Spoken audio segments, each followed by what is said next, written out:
Hello friends, welcome to my channel success ITI classes. दोस्तों, ITI वालों के लिए एक बढ़िया वैकेंसी आई हुई है।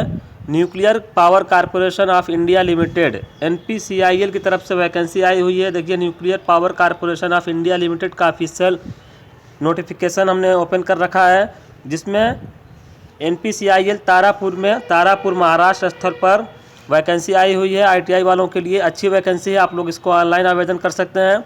देखिए, जिन लोगों को ऑनलाइन आवेदन करना है, 8 फरवरी से इसका ऑनलाइन आवेदन स्टार्ट हो गया। 8 फरवरी 2023 से 10 बजे से इसका ऑनलाइन आवेदन स्टार्ट हो चुका है। 28 फरवरी इसकी लास्ट डेट रखी गई है। इससे पहले आप लोग अपना आवेदन कर लीजिएगा। डिटेल में हम लोग बात कर लेते हैं कौन कौन लोग इसमें एलिजिबल हैं, क्या क्या एग्ज़ाम पैटर्न है, सिलेबस क्या है, सब कुछ हम लोग एनालिसिस करेंगे डिटेल में। आइए देखते हैं। डेट आप लोगों ने देख लिया, 8 फरवरी से इसका आवेदन स्टार्ट हो गया है। 28 फरवरी लास्ट डेट है, तो 28 फरवरी से पहले आप लोग अपना आवेदन कर लीजिएगा। ऑफिशियली वेबसाइट पर जाइएगा, एनपीसीआईएल की ऑफिशियली वेबसाइट पर, वहाँ पर आप लोग को ऑनलाइन आवेदन करना है।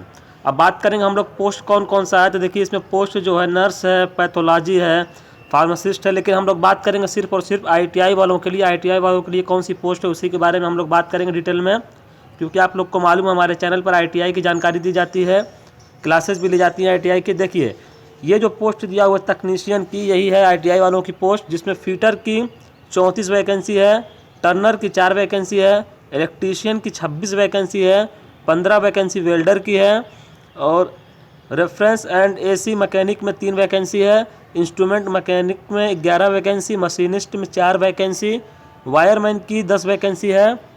वायरमैन की देखिए 10 वैकेंसी है और 11 वैकेंसी है। इलेक्ट्रॉनिक मैकेनिक की 10 वैकेंसी वायरमैन की। इसी तरीके से आप लोग देख रहे हैं सूचना संचार प्रौद्योगिकी प्रणाली, इसमें 2 वैकेंसी है। कारपेंटर की 2 वैकेंसी है, प्लम्बर की 1 वैकेंसी है, मेसन की 1 वैकेंसी। इस तरीके से आप लोग देख रहे हैं वैकेंसी को डिवाइड किया गया है ट्रेड वाइज। तो ये हो गया वैकेंसी की डिटेल्स। देखिए, इसमें इलेक्ट्रीशियन और फीटर की अच्छी खासी वैकेंसी दी हुई है। इलेक्ट्रीशियन की 26 और फीटर की 34। तो आप लोग इन सभी ट्रेड में जितने लोग भी आते हैं, अपना अपना फॉर्म फिलअप कर सकते हैं। इसमें जो इलेक्ट्रीशियन और फीटर की वैकेंसी है, और वेल्डर है, बाकी बहुत सी पोस्ट है, इलेक्ट्रॉनिक्स मैकेनिक्स है, ये सभी थोड़ा अच्छी खासी वैकेंसी है। कुछ पोस्ट कम भी है, तो आप लोग इसको आवेदन कर सकते हैं। जो लोग भी आवेदन करना चाहते हैं ज़रूर आवेदन करें। पोस्ट कम हो ज़्यादा उससे मतलब नहीं होता है। अगर आप लोग की तैयारी है तो बिल्कुल आवेदन करिए। अब हम लोग बात करेंगे और जो डिटेल में बात करेंगे क्या क्या दिया हुआ है इसमें। देखिए, और जो दिया हुआ है इस तरीके से दिया हुआ है। आयु सीमा की बात कर लिया जाए। देखिए, आईटीआई वालों के लिए जो आयु सीमा दिया गया है, वो दिया गया है 18 से 25 साल। 18 साल मिनिमम होना चाहिए, 25 साल मैक्सिमम। अगर जिन लोगों का एज इसी के बीच में है, वो लोग आवेदन कर सकते हैं। आयु सीमा में छूट भी दिया गया है, जैसा कि दिया जाता है इस पर गवर्नमेंट रूल जो होता है, आयु सीमा में रिलैक्सेशन होता है, उसको भी दिया गया है। यहाँ पर आप लोग देख सकते हैं, SC ST वालों को 5 साल, OBC को 3 साल, पर्सन विथ बेंचमार्क डिसेबिलिटीज़ इनको दिया गया है 10 साल, और PWBD schedule caste ST caste में जो इन लोग आते हैं 15 साल। इस तरीके से PWBD other backward caste non creamy layer, ये इनका है 13 साल। तो जो भी प्रोसेस होता है आवेदन में छूट का, आयु में छूट का, उसको दिया गया है एज पर गवर्नमेंट रूल। एक सर्विसमैन को भी छूट दिया गया है इस तरीके से। तो आप लोग इसको नोटिफिकेशन को डाउनलोड करके पढ़ लीजिएगा एक बार। ऑफिशियली वेबसाइट पर नोटिफिकेशन आ गया है, आप लोग इसको एक बार पढ़ लीजिएगा, कितनी कितनी छूट है, आप लोग आवेदन कर सकते हैं।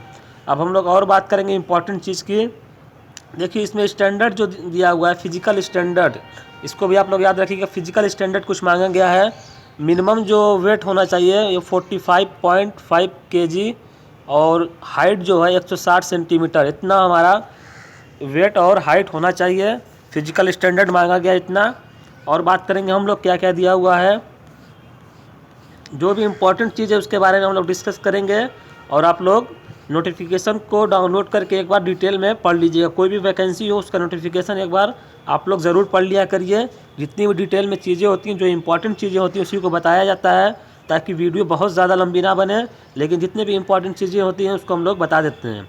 देखते हैं अनिवार्य योग्यता की अब हम लोग बात करें। देखिए, अनिवार्य योग्यता में जो दिया हुआ है, आप लोग का योग्यता क्या मांगा गया है, तो हम लोग आईटीआई वालों की बात कर रहे थे। आईटीआई वालों में देखिए यही पोस्ट थी। SSC विज्ञान एवं गणित विषय में अलग अलग 50% न्यूनतम अंक के साथ संबंधित ट्रेड में 2 वर्ष का आईटीआई प्रमाण पत्र।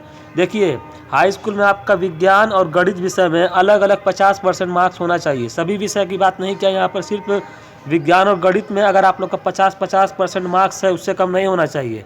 और उसके साथ 2 वर्ष का ITI का प्रमाण पत्र है, तो आप लोग इसके लिए आवेदन कर सकते हैं। ITI के जो पोस्ट थी, जो भी ट्रेड से हैं, आप लोग अपने ट्रेड से आवेदन कर सकते हैं। और देखिए लिखा हुआ उन ट्रेडों के लिए जिनकी अवधि 2 वर्ष से कम है, जो 1 साल का ITI किए हुए हैं, ऐसे संबंधित अभ्यर्थियों को कोर्स समाप्ति के बाद संबंधित क्षेत्र में कम से कम 1 वर्ष का अनुभव होना चाहिए। जो लोग 2 वर्ष से कम वाला ITI किए हैं, उनके लिए कहा गया है कि 1 वर्ष का एक्सपीरियंस भी मांगा गया है, अनुभव मांगा गया है। और कहा गया कम से कम SSC स्तरीय परीक्षा में अंग्रेजी एक विषय के रूप में होना चाहिए। तो ये हो गई क्वालिफिकेशन या योग्यता की बात। अब हम लोग बात करेंगे आगे क्या दिया हुआ है। देखिए इसमें कुछ इस तरीके से भी दिया हुआ है। ये होगा क्वालिफिकेशन की बात हो गई। अब हम लोग बात करेंगे किसकी। देखिए इसमें बॉन्ड भी एक भरवाया जाएगा आप लोग से, जब आप लोग का चयन किया जाएगा। देखिए चयनित उम्मीदवारों को प्रशिक्षण कार्यक्रम में प्रवेश से पूर्व एक बॉन्ड भरना होगा। दिए जाने वाले बॉन्ड की अवधि प्रशिक्षण अवधि की 3 गुना या अधिकतम 5 वर्ष होगी। 5 वर्ष की अवधि तक का बॉन्ड होता है इसमें। कुल मिला के इसमें एक आप लोग से बॉन्ड भरवाया जाएगा। अगर आप लोग 5 साल से पहले इसको छोड़ेंगे तो आप लोग को ये राशि पे करनी होगी NPCIL को। जो राशि यहाँ पर दी गई है, ये 5,07,000 की जो राशि दी गई है, इसको आप लोग को देना होगा। अगर आप लोग बीच में जॉब को छोड़ देंगे, जो बॉन्ड भरवाया जाएगा आप लोग से, मान लीजिए कि 5 साल का जो कहा जाएगा, 5 साल से पहले आप लोग को छोड़ना नहीं है जॉब। अगर आप लोग छोड़ेंगे तो आप लोग को इस बॉन्ड को भरना होगा। 5,07,000 का जो बॉन्ड दिया हुआ है, जो भी दिया हुआ है यहाँ पर बॉन्ड, उसको आप लोग को भरना होगा। अब हम लोग बात करेंगे, देखिए दिया हुआ प्रशिक्षण के दौरान एवं उसके पश्चात अभ्यर्थियों को रात दिन की पारियों में कार्य करना होगा। आप लोग का जो सिलेक्शन हो जाएगा तो आप लोग को जॉब लगेगी। तो इस तरीके से आप लोग को वर्क करना होगा। तो ये सभी इंपॉर्टेंट चीज़ें थी। अब देखिए सिलेक्शन प्रोसेस क्या होगा, सबसे इंपॉर्टेंट चीज़ यही होता है, क्योंकि सिलेक्शन प्रोसेस से ही जो सिलेक्शन होगा। तो लिखित परीक्षा प्लस कौशल परीक्षा, 2 परीक्षा होगी। एक तो जैसा हमारा DRDO का सिलेबस था, वैसा ही लगभग सिलेबस है। इसमें भी रिटन टेस्ट होगा और कौशल टेस्ट होगा। कौशल टेस्ट का मतलब होता है स्किल टेस्ट। तो ये परीक्षाएं होंगी आप लोग की। देखिए आप लोग की टेक्नीशियन में भी यही एक लिखित परीक्षा OMR या कंप्यूटर बेस्ड, दोनों में से कोई भी हो सकता है। और देखिए ये जो दिया हुआ टेक्नीशियन में सभी पोस्टों के लिए लिखित परीक्षा प्लस कौशल परीक्षा होगी। लेकिन टेक्नीशियन में एक पोस्ट था श्रेणी 2 प्लांट का, इसके लिए लिखित परीक्षा होगी। इसमें जो है कौशल परीक्षा नहीं होगी। तो ये रहा आप लोग का सिलेक्शन प्रोसेस। अब हम लोग बात करेंगे, देखिए लिखित परीक्षा जो होगी वो OMR या कंप्यूटर आधारित टेस्ट होगा। लिखित परीक्षा 2 चरणों में होगी। एक चरण 1 होगा, चरण 2। चरण 1 जो होगा प्रारंभिक परीक्षा अवधि 1 घंटे की होगी। चरण 2 जो होगा 2 घंटे का होगा। और देखिए लिखित परीक्षा जो चरण 1 होगा, ये अभ्यर्थियों को शॉर्टलिस्ट करने के लिए एक छाँटनी परीक्षा होगी। इससे शॉर्टलिस्टेड किया जाएगा आप लोग को। उसके बाद CBT 2 मान सकते हैं या चरण 2 कह सकते हैं। उसमें आप लोग को भेजा जाएगा। इसमें से छँटनी करने के बाद आप लोग को भेजा जाएगा चरण 2 में। छँटनी परीक्षा का प्रारूप कॉमन होगा तथा लिखित प्रारूप में होगा। देखिए इसमें जो होगा इस तरीके से क्वेश्चन आएगा। 1 घंटे का समय दिया जाएगा। 50 मल्टीपल चॉइस क्वेश्चन होंगे और गणित के 20 प्रश्न होंगे, विज्ञान के 20 प्रश्न होंगे, सामान्य जागरूकता के 10 प्रश्न होंगे। प्रत्येक सही उत्तर के लिए 3 अंक प्रदान किए जाएंगे और गलत उत्तर के लिए 1 अंक काटा जाएगा। 3 अंक दिया जाएगा सही उत्तर पर और गलत उत्तर पर 1 अंक काट लिया जाएगा। उपलब्ध संसाधनों के आधार पर एकल या बहुसन में परीक्षा आयोजित की जाएगी। अब एक सन में या बहुत से सन परीक्षा आयोजित की जा सकती है। तो ये था स्टेज 1 का पैटर्न। अब देखिए स्टेज 2 कब होगा, यहाँ पर लिखा हुआ है आप लोग को। देखिए इतना कम से कम लाना होगा। आर्ता मानक निम्नानुसार होंगे। कम से कम क्वालिफाइंग स्टैंडर्ड जो है आप लोग का इतना होगा। EWS 40% अंक कम से कम लाना होगा। UR या EWS जो है उनको 40% कम से कम लाना है। और दिया हुआ है कितना, SC ST OBC PWBD इनको 30% कम से कम लाना होगा अनिवार्य। इससे कम नहीं लाना आप लोग को। और देखिए यहाँ पे दिया हुआ है कि 30% से कम अंक लाने वाले श्रेणी के तथा 20% से कम अंक लाने वाले, देखिए SC ST वाले जो है ना, उन लोगों को 20% मार्क कम से कम लाना होगा। यहाँ पर लिखा हुआ है, फिर से इसको हम लोग देखेंगे। स्टैंडर्ड जो दिया हुआ देखिए, यहाँ पर दिया हुआ EWS को 40% और दिया हुआ SC ST इन लोगों को 30% अंक लाना होगा। कम से कम इतना मार्क्स आप लोग को लाना होगा। अगर इतना नहीं लाएंगे तो आप लोग को स्टेज 1 से बाहर कर दिया जाएगा। अब होगा स्टेज 2। स्टेज 2 में जो परीक्षा होगी वो एडवांस परीक्षा होगी, 2 घंटे की होगी। इसमें भी क्या हो जाएगा कि चुने गए अभ्यर्थियों को उनकी संबंधित ट्रेड में एक एडवांस परीक्षा ली जाएगी। इसमें ट्रेड के क्वेश्चन पूछे जाएंगे, 2 घंटे का होगा परीक्षा। इसमें क्या होगा कि 2 घंटे की परीक्षा होगी और ट्रेड के प्रश्न पूछे जाएंगे। इसमें भी उसी तरीके से है कि 50 प्रश्न होंगे, 3 अंक दिया जाएगा और 1 अंक काटा जाएगा। 3 अंक सही उत्तर पर दिया जाएगा, 1 अंक काटा जाएगा गलत उत्तर देने पर। यही था सिलेक्शन प्रोसेस। और देखिए अर्हता मानक इसमें भी दिया हुआ है, कितना कितना आप लोग को लाना होगा। तो देखिए जनरल और EWS को लाना होगा 30% कम से कम, और SC ST OBC PWBD को 20% मार्क्स कम से कम लाना होगा। इससे कम लाएंगे तो आप लोग को बाहर कर दिया जाएगा। अब देखिए चरण 2 की परीक्षा के पश्चात केवल चरण 2 में प्राप्त अंकों के आधार पर सूची तैयार की जाएगी। कहने का मतलब है कि चरण 2 फेज 2 जब आप लोग दे देंगे तो उसके बाद जो आप लोग की मेरिट बनेगी इसी के आधार पर बनेगी। मेरिट 1 जो हमारा चरण 1 था उससे मेरिट नहीं बनेगी, चरण 2 से ही मेरिट बनेगी। समान अंक होने की स्थिति में योग्यता क्रम सूची में स्थिति का निर्धारण करने के लिए कम से कम निम्नलिखित मापदंड अपनाए जाएंगे। अब देखिए मापदंड ये है कि चरण 2 में जो कम ऋणात्मक अंक नेगेटिव मार्किंग जिसका कम होगा उसको सूची में ऊपर रखा जाएगा। चरण 1 में अधिक अंक लाने वाले अभ्यर्थियों को योग्यता सूची में ऊपर रखा जाएगा। चरण 1 में कम ऋणात्मक अंक पाने वाले अभ्यर्थियों को योग्यता क्रम सूची में ऊपर रखा जाएगा। चरण 1 में गणित विषय में अधिक धनात्मक अंक पाने वाले अभ्यर्थियों को योग्यता क्रम सूची में ऊपर रखा जाएगा। चरण 1 में विज्ञान विषय में अधिक धनात्मक अंक पाने वाले अभ्यर्थियों को योग्यता क्रम सूची में ऊपर रखा जाएगा। ये सभी आप लोग पढ़ लीजिएगा ज़रूर से। आप लोग ज़्यादा से ज़्यादा मार्क्स लेकर आइएगा, चाहे चरण 1 हो चरण 2 हो कोई भी हो। जो आप लोग को दिया गया है क्राइटेरिया कितना मिनिमम लाना है, मिनिमम से ज़्यादा तो आप लोग को लाना ही, उतने उससे कम लाएंगे आप लोग तो आप लोग को ऐसे ही फेल माना जाएगा। तो मिनिमम से ज़्यादा तो ज़रूर लाना है, लेकिन आप लोग ज़्यादा से ज़्यादा लेकर आइएगा ताकि आप लोग को फाइनल सिलेक्शन में कोई भी दिक्कत ना हो।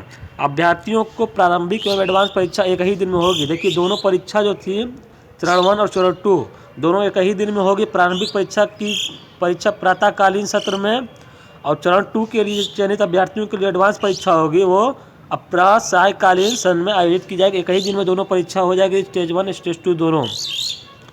अब देखिए जब दोनों पास कर लेंगे आप लोग कौशल परीक्षा होगी। कौशल परीक्षा स्किल टेस्ट, कौशल परीक्षा पर जो होगी तकनीशियन प्लांट ऑपरेटर के लिए नहीं होगी, बाकी लोगों के लिए कौशल परीक्षा होगी।